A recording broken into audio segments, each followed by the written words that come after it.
We got an invitation to be a guest at the White House for the inauguration, and it was wonderful for accepting of the nomination, and it was wonderful and what an honor. Of course, very few people were invited to that. So we went up there. We stayed at the Trump Hotel, where most conservatives feel safe to stay, because when you are a conservative, especially a conservative leader, there are no safe spaces anymore or safe hotels to stay at, because we are dealing with people who harass you no matter where you are. We ended up leaving to go to the speech, to the White House. Security was very tight even when we left the Trump Hotel. I couldn't even get an Uber. I couldn't get a private car. Uber would not even say this is, they do not provide service in the area. I ended up basically getting a ride to the White House with some taxi that was just driving by that somebody called. He was a lefty, started harassing me in the car, driving me to the White House. And here I'm like held hostage in the car in a city. I didn't know. I mean, he could have taken me to some, back alley and dumped me and beat me, and nobody would know I'm missing till 2 a.m. in the morning. What was the cab driver saying? What's that? What was the cab driver saying? You're saying you were being harassed by the cab driver. Right, for going to the White House and supporting Trump. He said Trump is destroying the country, and people like us who support him are basically participating in destroying the country. And I'm trying to keep the peace in the car and, just be polite. And he was a Pakistani guy, and I'm just trying to be like, the culture and the food, and I'm trying to talk about coffee and trying to change the conversation. We get into the White House. There were already somebody literally in front of me, laying flat at the entrance in front of security at the White House, trying to create problems. So we literally had to go around him to get in. We got in. Everything was great. We can hear the rioters outside, but nobody inside really knew how bad things were outside. We heard jackhammers literally all night trying to create noise. They were creating noise outside. None of us knew how bad it was. My daughter had texted me 11 o'clock at night saying, I'm watching the news. There are rioters outside. Be very careful when you leave. I didn't see her text message. So there were two different people who got to the White House, those who were attending the RNC convention, and they were on buses bused to the White House. And there were VIP guests, the Washington, D.C. VIP guests, like members of Congress, people like myself, heads of organizations, who basically got ourselves to the White House. When we left, there were two exits, one for the people to leave on the buses and one for the VIP guests who did not come on buses to leave to catch their rides or their cars or take a taxi or walk back. I was staying at the Trump Hotel, which was about 3 blocks away. And that's when the rioters ambushed us. They were literally foaming at the mouth with anger and hatred, violence, screaming, yelling, throwing objects. Even those who left in their cars, they were beating on their cars. The police had to create, and the Secret Service had to literally create a line just for cars to be able to drive to get out of the complex or that street next to the White House. In my case, I was looking at security saying, could you please help me get a taxi, or could you please help me get a car, because Uber would not come, taxis will not come, even private car rides would not come. He said, you're on your own. You just need to walk down the street. You just walk to the White House, to the Trump Hotel. Thankfully, I had a man save me, literally a man from California who overheard me. He said, come in, I'll put you on the bus with us. We made it on the bus, because by that time, they were letting everybody get on the buses. They knew that our lives were in danger. We got to the Trump Hotel. They were ambushing us at the Trump Hotel at the entrance as well. So they knew that the buses were coming to the Trump Hotel. The barricade, the Secret Service and the police had created barricades in front of the entrance, so no one could get on the property unless you had a room key to get into the Trump Hotel. So all of us, they made just a little space for every individual to enter after we show our room key. Well, we were such a bottleneck with the lefties surrounding us, trying to attack us, that the manager of the hotel stood with the Secret Service, looking at us saying, get them in, they are here, I know them, get them in, to just speed people in. And once we got inside the hotel, They were screaming, yelling, creating mayhem outside. The police would not let anyone leave the Trump Hotel, those who caught rides on the buses, till 3 a.m. in the morning for their safety, because it wasn't safe to get outside. And it wasn't until 3 a.m. that people were able to go and walk back to their hotels, those who stayed at the Willards or those who had apartments in DC. We went to sleep at 2 a.m. in the morning with them surrounding the hotel, screaming. We woke up at 7 a.m. in the morning with them surrounding the hotel. About how many people are we talking about? I didn't see how many people were outside, but they were enough to create a large noise. By the time we got, because I was on the last buses to get into the Trump Hotel, there was a great big number of them. There were a few people who were Blacks for Trump, and they were holding signs, Blacks for Trump, as we got into the hotel, and the radical left was attacking them as well. So when people question Rand Paul and his account of fearing for his life as he was walking away from the White House to wherever he was going, people are questioning whether he's exaggerating. Oh, he was not exaggerating at all. And it wasn't only Senator Rand Paul. It was also Congressman Louis Gohmert. Congress Louis Gohmert had parked next to the Willard Hotel because, he lives in DC. So he and his wife were walking to their car when he realized that the rioters spotted him and they were chasing him. He runs to the back entrance, the employee entrance of the Willard Hotel, banging at the door, trying to get some employee attention to at least get his wife in, as the rioters were zeroing in on them. Finally, an employee at the Willard comes in, recognizes the congressman, rushes him and his wife into the hotel just in time and shut the door before the rioters got to the door. There were many stories like that, like you cannot imagine. Yeah, including a black congressman. Yes, they didn't care. They absolutely did not care. And what about DC police? Were they there in adequate numbers? DC police, they couldn't do anything. Remember, the mayor tells the police what to do. So the mayor did not want the police to do anything.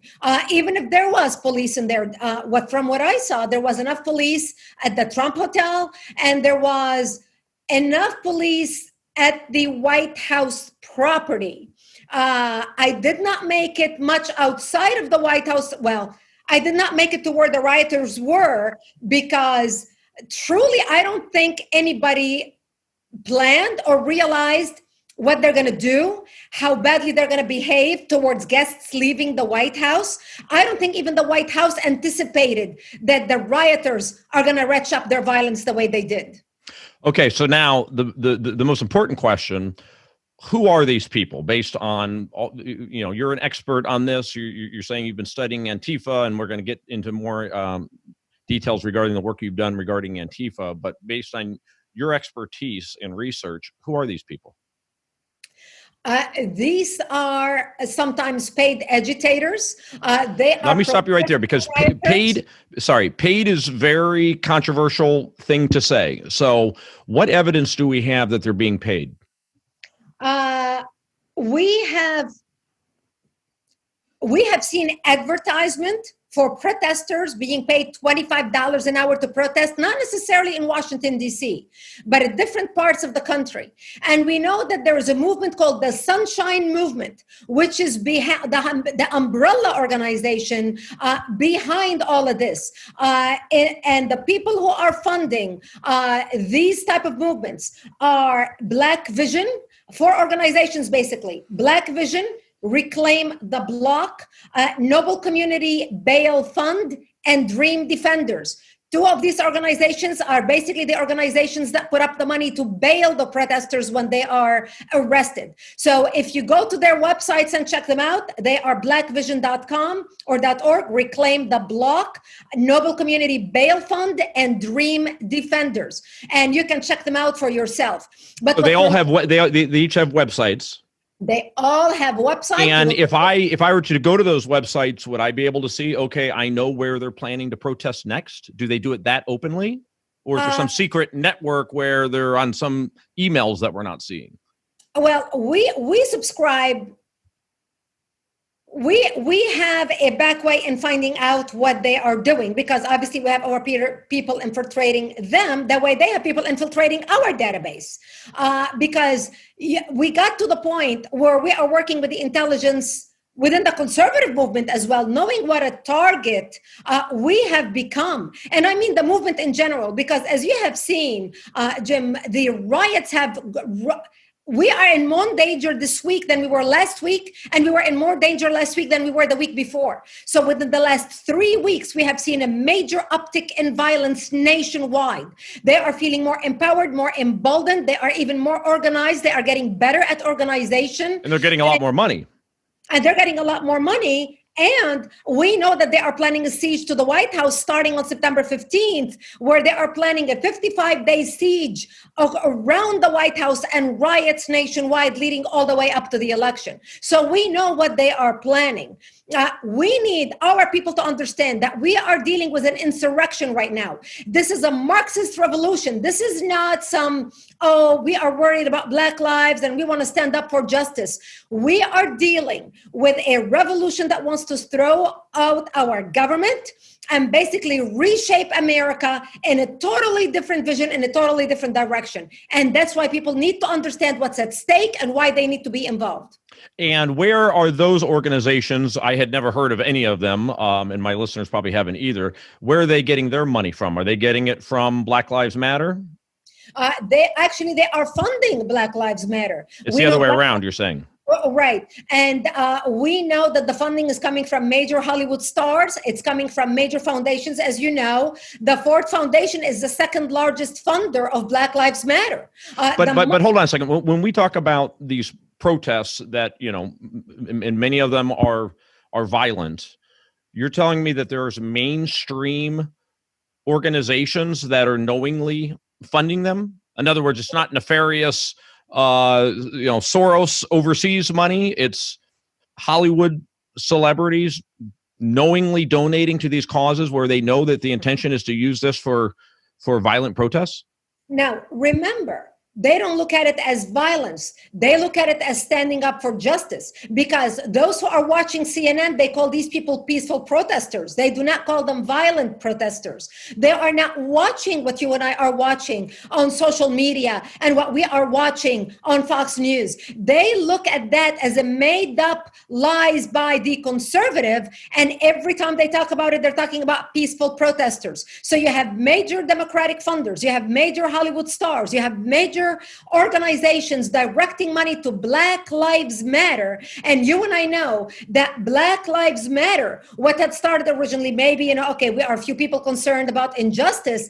We are looking at a Marxist revolution. Black Lives Matter is the buzzword that is used to cover up the Marxist revolution happening in our country right now. It's the excuse they are using, the veil they are hiding behind in order to create mayhem in our country. And a lot of this money is going to them unwittingly, right? I mean, you have some people that really think that they're giving money to some good cause because they think that racism is still a significant problem and they want to see it reduced. And they're giving to causes like Black Lives Matter, not realizing what their true intent is, which is this progressive socialist communist revolution. Well, look.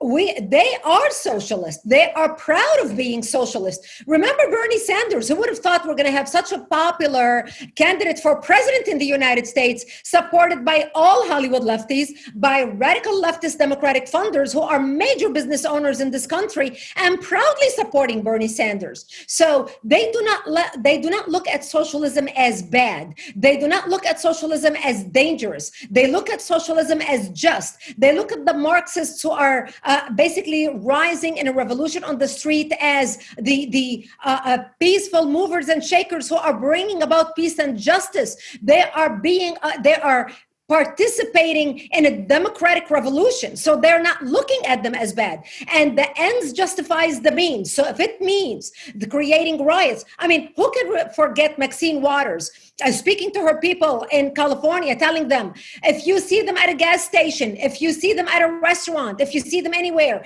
create a riot, bring people, bring about a group, start shouting, drive. So it is encouraged from the leadership of the Democratic Party. And will they be satisfied if Biden wins? Is that the end objective? It is beyond Biden. They will be very satisfied if Biden wins, because Biden is the vehicle by which they're going to bulldoze over to bring about their socialist agenda. And if you see Biden is no longer the Biden we knew a year ago. Biden right now has gone so far to the left that he is basically playing to the radical leftist. He is playing to the Antifa. If you type in antifa.com, you go directly to the Biden campaign. So this is his base. So Biden right now has a base of radical leftists, but Biden is the poster that everybody knows. For over 40 years. They know that Biden is not a radical. Biden doesn't want to kill anybody.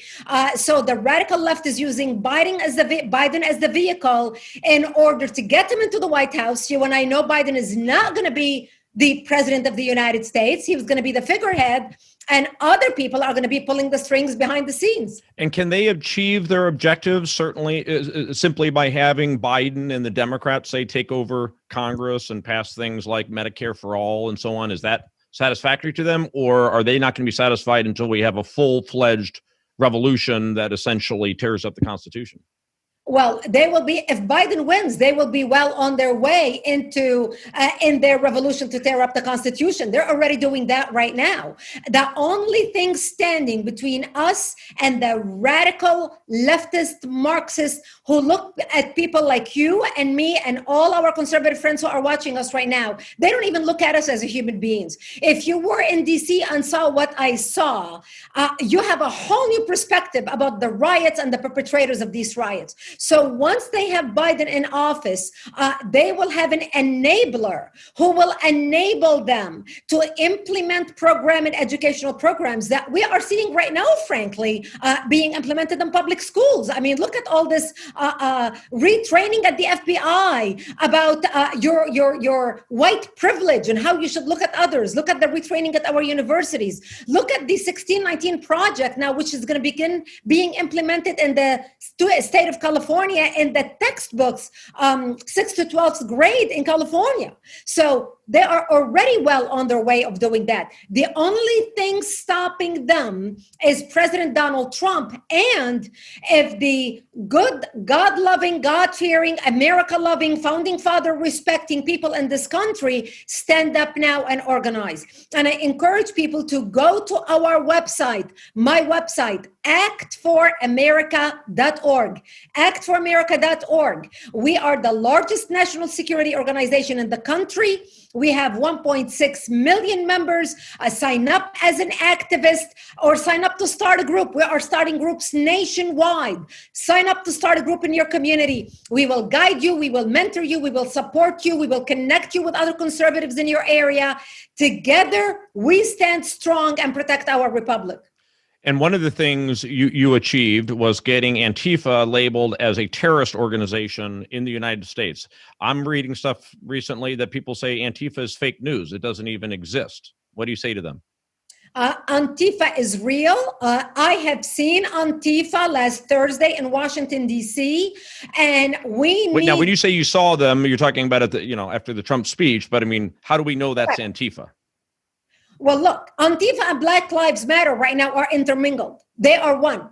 But when you see people standing up, professionally dressed in black with the riot gear, this is professional riot gear. This is not like you and I going and buying a little black mask and wearing it to our face. When you see them with professional riot gear, with masks that are industrial masks, when you see them with professional high quality cameras, these are not the cameras that you and I, when we show up to a protest, we're carrying these professional high cameras with the backpack where you can have the camera stand so you're not carrying it all the time and you can direct it with buttons on your shoulders. We're looking at professional demonstrators. We're not looking at average people like you and me demonstrating. Okay, so but what specifically do we know about the Antifa organization? In other words, where is the headquarters? Where's their money coming from? Is it international or just domestic? Give me a name of the guy who's running Antifa. I mean, what do we know in those terms? Antifa right now is a global organization. And this is exactly why you see the demonstrations in Europe. Immediately after they started the demonstrations in the United States about a month and a half ago, the Black Lives Matter, especially after the killing of George Floyd, you saw massive demonstrations in London, in Germany, in Sweden. And you think to yourself, why are people demonstrating on Piccadilly Street in London about George Floyd in Minnesota? But you are looking, they were waiting for a trigger. The Sunshine Movement, which is behind the Green New Deal, had already plans, and they were already waiting for a trigger, what they call a trigger point, in order to mobilize their people. This is all pre-planned. This is not spontaneous. This is a global movement. They are using any issue to rile people globally, not just in the United States. And so this is why we worked very hard. We sent 210,000 letters to the White House urging President Trump to designate Antifa as a domestic terrorist organization. We've been working on that since 2017. And that's why I tell people, don't feel helpless. Go to actforamerica.org. Join us as an activist. It doesn't cost you anything. You can be a keyboard activist. We want everyone involved because your voice matters. You could have been one of the 210,000 people that emailed the White House to designate Antifa as a domestic terrorist organization.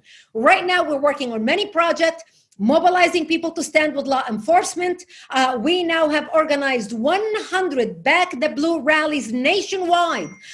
We are promoting those rallies. If you're signed up in our database and there's a rally near you, you will get an email from us letting you know when, where, when to show up, who's sponsoring it, what to bring, etc. So you can be notified, so you can join patriots in your community to stand up for law and order. What country do you most fear? I mean, we're talking about the U.S. because we're here and we love America. What other country right now are you fearful for that is being subjected to the same thing and could succumb to a revolution? Well, I tell you, my most concern right now is the United States. And my most concern about another country trying to sabotage the United States is China, because China is also suspected of backing this movement because China wants to get rid of President Trump. So President Trump talks about, he's got a tug and pull with China. We are working with the Chinese because we still need the Chinese until we are able to build up the manufacturing facilities, whether to manufacture goods, whether to manufacture military equipment right now supplied by China. Most people don't know that. Pharmaceuticals, which are now supplied by China. So until we are up and running, we still need to deal with China. But China is a major threat to the United States. And that's why we are now working with Congress on bills to be able to become independent of China.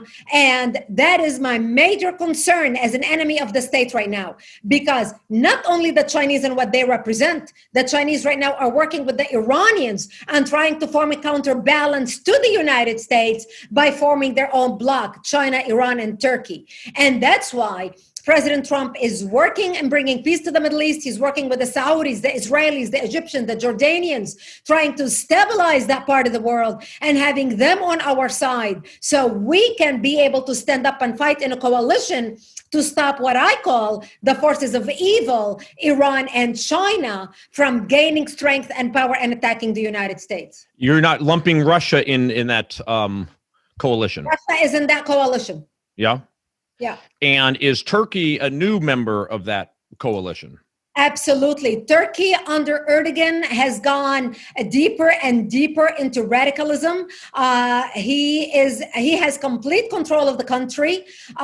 He is literally controlling like a dictator. And right now, Iran needs to work with Turkey and is sweetening the deal with Turkey because Turkey is the conduit for Iran to smuggle weapons into Syria and from Syria to Lebanon, where Iran's proxy army, Hezbollah, the strongest terrorist army in the world right now, since ISIS is eliminated and Al-Qaeda is almost non-existent, Hezbollah is a major threat. So Iran needs Turkey, and they have been working, Iran and Russia, in basically recruiting Turkey into the fold. Turkey is with them, and that's why Turkey poses a major threat to the United States as well as Israel. Turkey is going to be a thorn in the side of Israel as well, because between Turkey, Syria, and Lebanon, that's Iran's army basically working for Iran as a thorn in the back of Israel in the Middle East. So now let's talk about how this Black Lives Matter movement, the Antifa movement, radical movement, revolutionaries in the U.S. folds into this, what's going on in the Mideast, and how do those two things relate?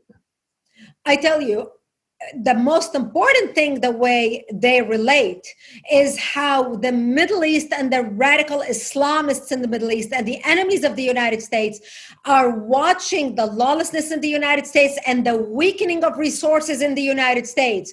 And they are using that. They're already issuing a call to recruit from their base and organize now that the United States is fracturing from the inside.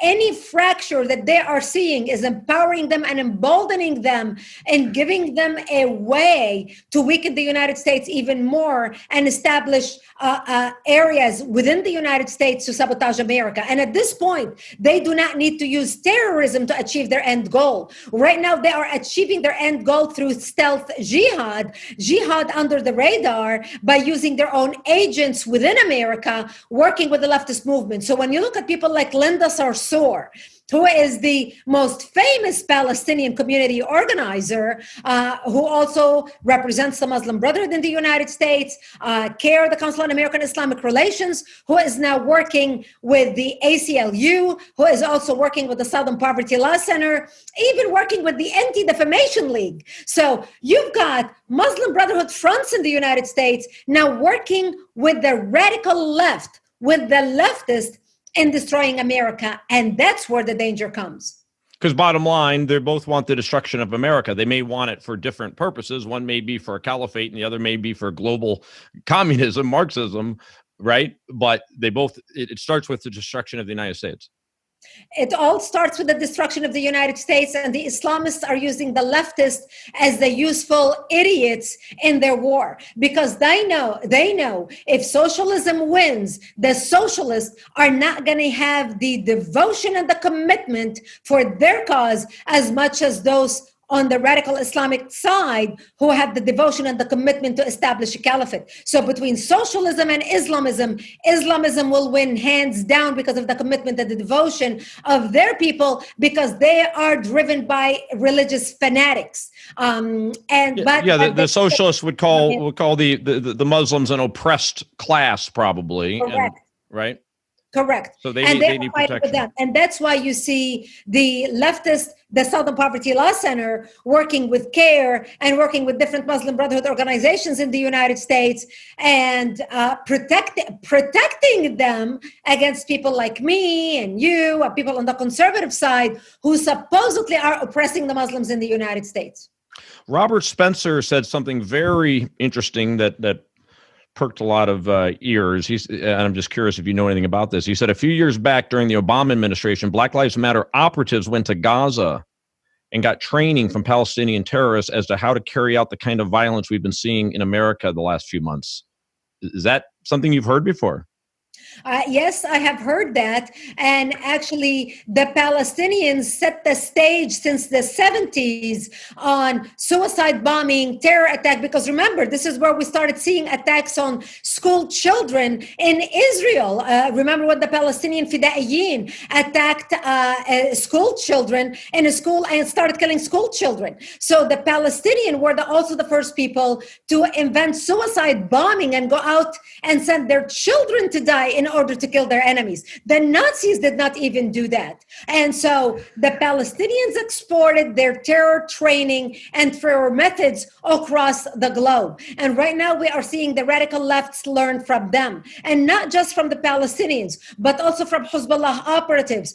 Hezbollah operatives were training the MS-13 gang members on our southern border on how to make AIDs. And you've heard of AIDs because they were exploding in Iraq, roadside bombs. The first AID that exploded on the border near El Paso between the United States and Mexico was made by Hezbollah, training the MS-13 gang members on how to use these. We also know that MS-13 gang members and the drug cartels were being trained by Hezbollah members on the tunnel digging technology, on how to dig tunnels between Mexico and the United States, because Hezbollah perfected tunnel digging technology between Lebanon Lebanon and Israel.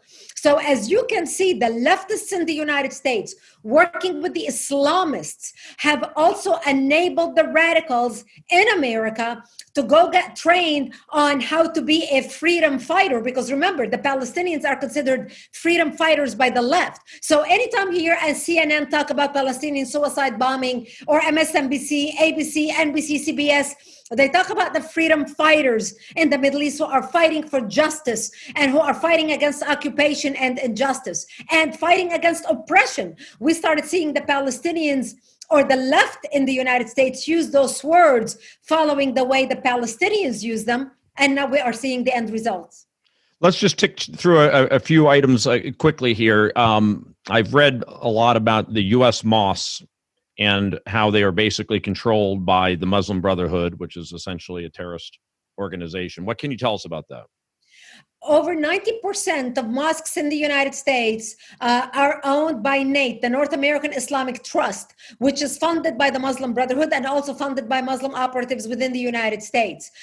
Over 90%. Now, we always had mosques in the United States before 9/11. The imams were not as radical as they are today. Today, the imams are being imported from the most radical places in the Middle East: Tunisia, Libya, Egypt, Syria. And this is why you're seeing such radicalization within the mosques in the United States since 9/11. It is scary. Bob Spencer and I, as well as many people, have been sounding the alarm about this for the last 19 years. And so are you saying that what's being taught in the mosques is radicalization? Oh, absolutely. I mean, we put Freedom Center for Religious Freedom issued a publication back in 2005 where they infiltrated the most prominent mosques in the United States, in Houston, in San Diego, in Boston, etc., etc. And they issued a 200-page report taking out materials from these mosques and translated, where they talked about the books and publications that were provided to the mosques from the Middle East, teaching Muslims in America how to destroy, how to overthrow our democracy, how not to be friends with Christians and Jews because they are the enemies of the Islamic Ummah.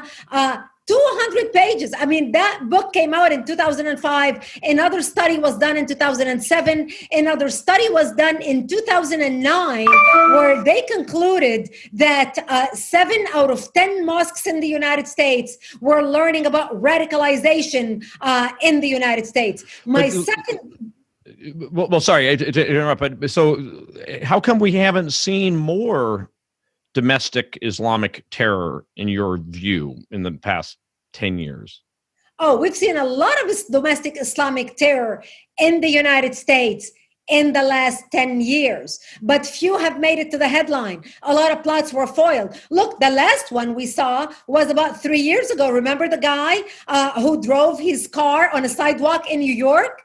That was 3 years ago. This is not ancient history. But we in America have a very short attention span, and we forget the terrorist attacks that happened. I can ramble down at least 13, 14, 15, 16 that happened just within the last few years, but people forget. And that's exactly why, the reason why people forget is because the mainstream media is against it. And President Obama and his attorney general tried to squash any and all voices sounding the alarm on these issues like ourselves. And working with people like CARE, the Council on American Islamic Relations, who's, by the way, an unindicted co-conspirator in the largest terrorism financing trial in the history of the United States. People don't talk about that anymore. When you watch CARE on CNN, you think they are the most wonderful, casual, civil rights, human rights organization speaking on behalf of Muslims. And that's why the news is not coming out. Well, and according to Bob Spencer, CARE has directly instructed people that they should support Black Lives Matter in this movement, correct? Absolutely, because they actually identify with the Black movement. They actually go to the Black communities, Islamic radicals, and tell them, look, Christianity is the religion that oppressed you. Islam is an African religion. That is your religion. Islam is your origin that gives you pride. And that's why you are seeing conversion within the Black community into Islam like never before. Islam is the largest growing faith within the Black community in the United States. Put to bed something for me. I know it sounds like a silly question, but I think there's still a solid 10 to 20% of the population out there that think 9/11 was some type of a conspiracy, that it didn't really happen, or it didn't happen the way that, we've been led to believe. What are your thoughts about these conspiracy theorists about 9/11? It's a conspiracy theory. I mean, 9/11 happened.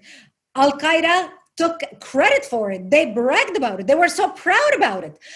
They celebrated it.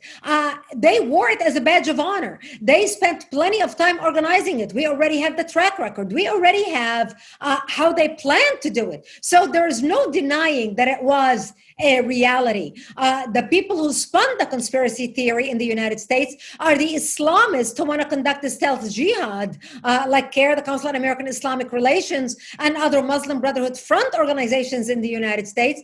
And we have 29 front Islamic organizations in the United States set up by the Muslim Brotherhood that we know of, because they were detailed in the Muslim Brotherhood plan for North America. And they were spinning the news, and the leftists who hated America basically jumped on the bandwagon. Basically to convince people that it wasn't really them behind it, and it was something that was rigged up in order to justify a war in the Middle East, or whatever the conspiracy theory is. Correct. This is really jumping around, but something I'd wanted to ask Spencer and forgot to.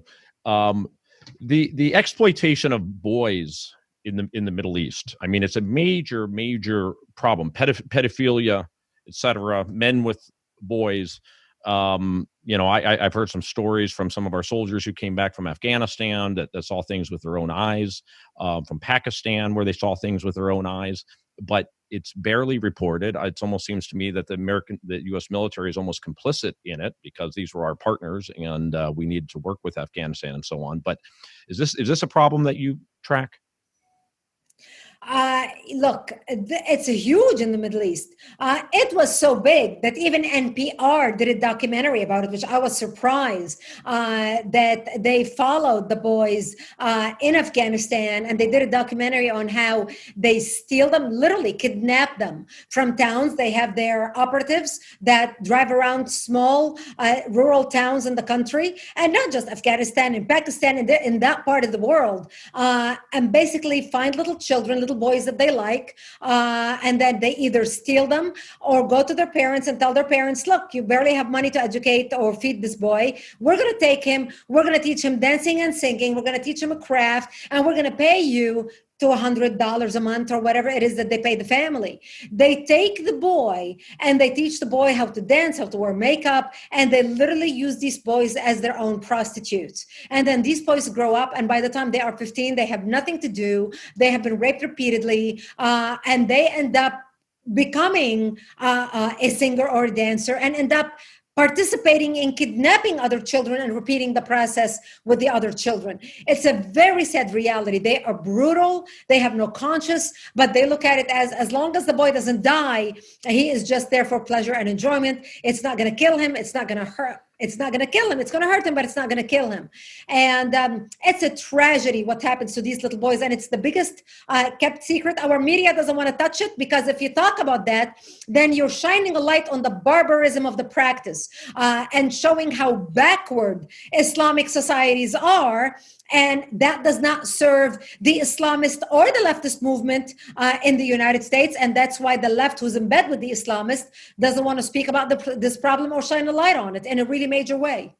And it's something about the repression of sexuality in the religion that leads to this. I'm speculating that these men in large numbers are being with boys, which in America, it's hard to fathom.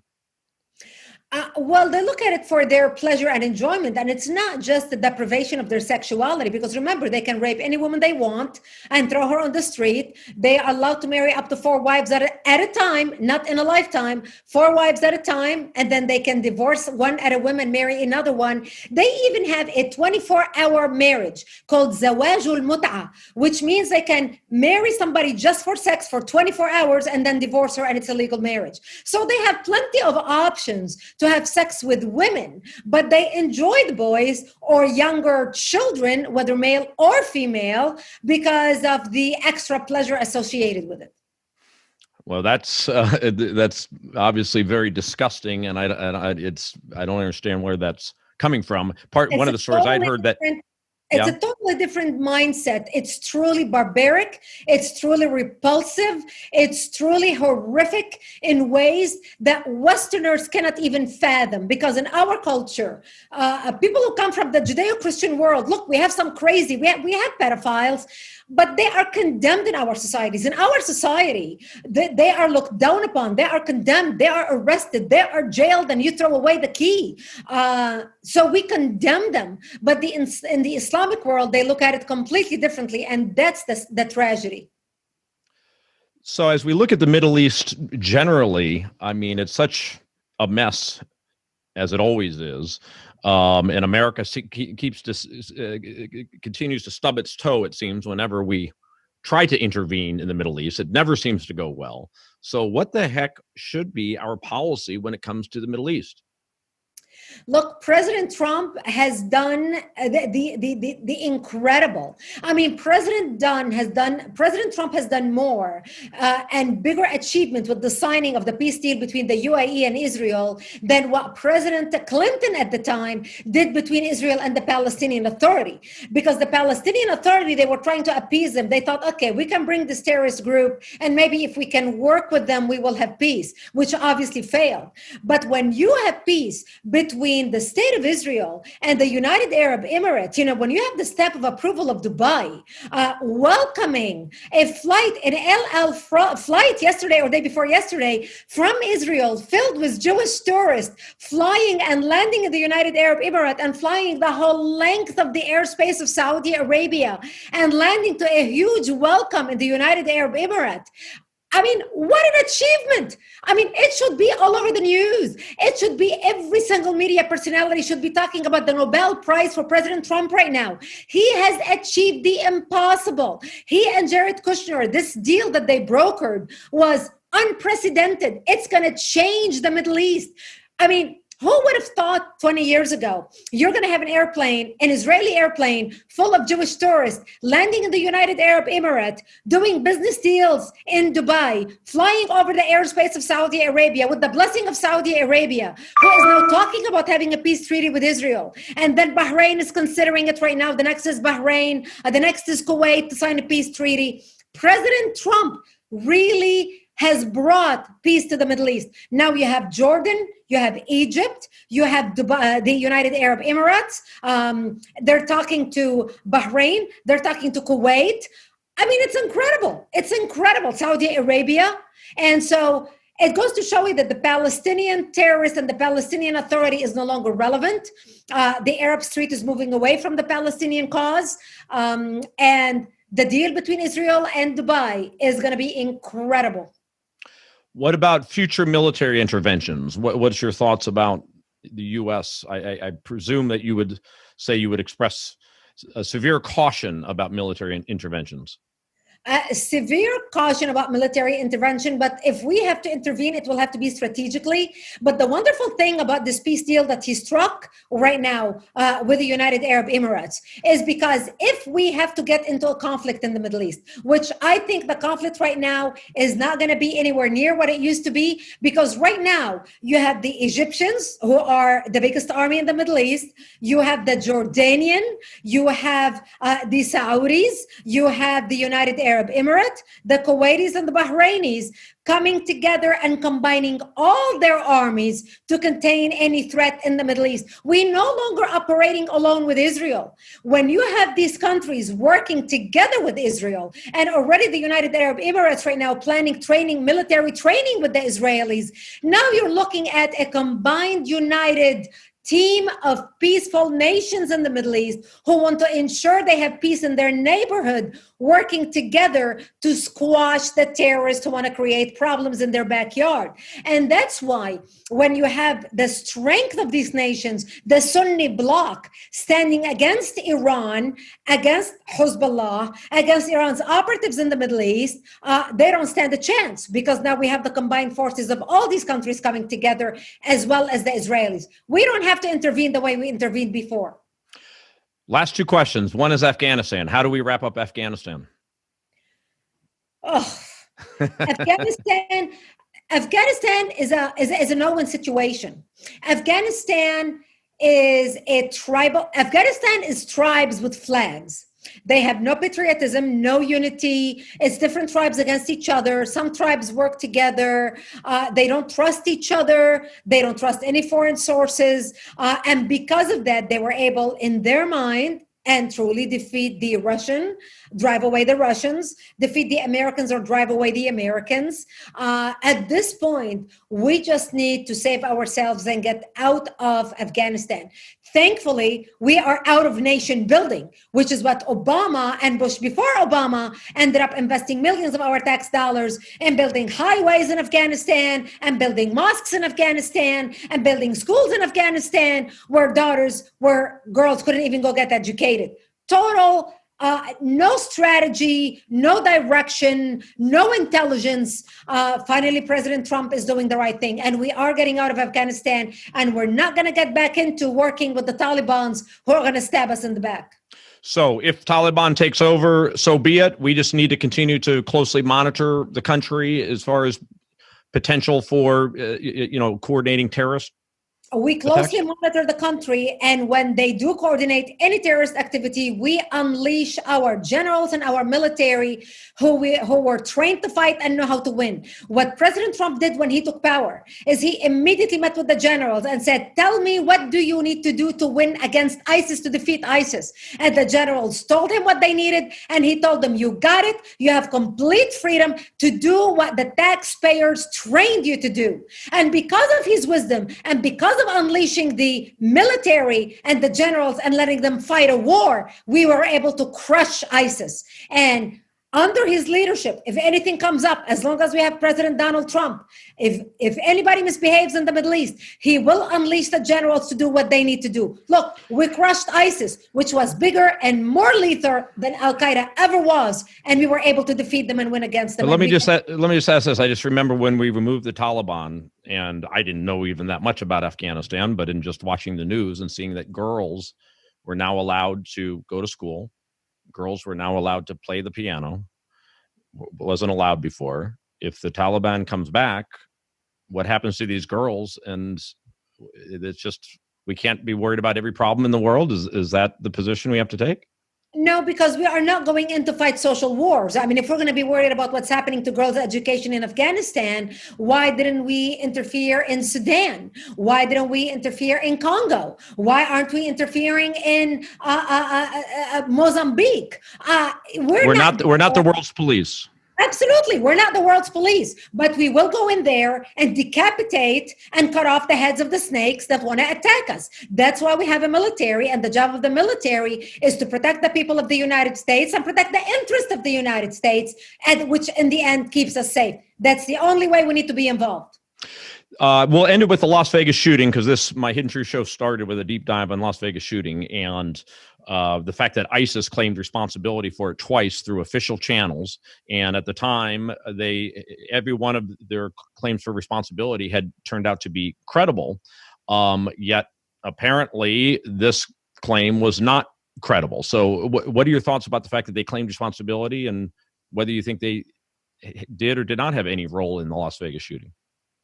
I really cannot tell you in the affirmative whether or not ISIS was involved in that shooting, but I can tell you this.